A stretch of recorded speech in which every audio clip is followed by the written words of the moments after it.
And then I think it's also important to reason from first principles rather than by analogy.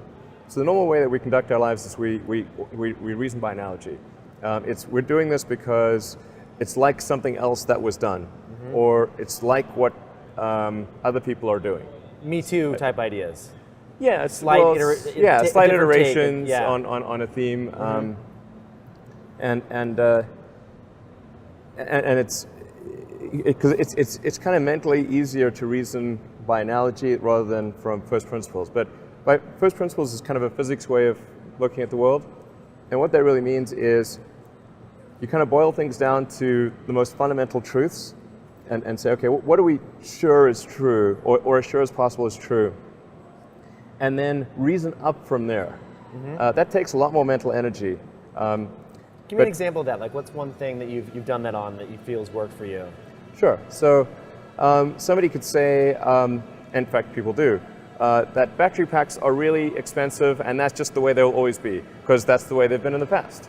You're like, well, no, that's pretty dumb, you know, because if you applied that reasoning to anything new, then you wouldn't be able to ever get to that new thing. Right.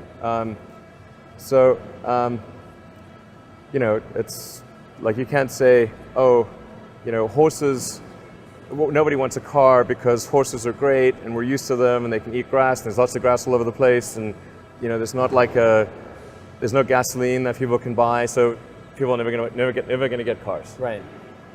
People did say that, you know. And for batteries, they would say, oh, it's going to cost, you know, historically it's cost $600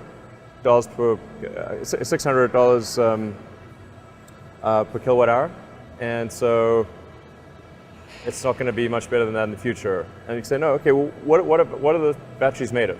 So first principles would be to say, okay, what are the material constituents of the batteries?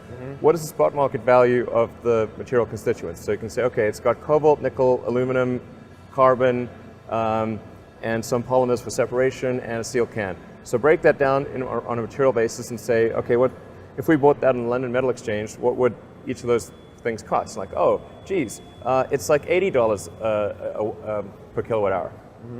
So clearly, you just need to think of clever ways to take those materials and combine them into the shape of a battery cell, and you can have batteries that are much, much cheaper than anyone realizes.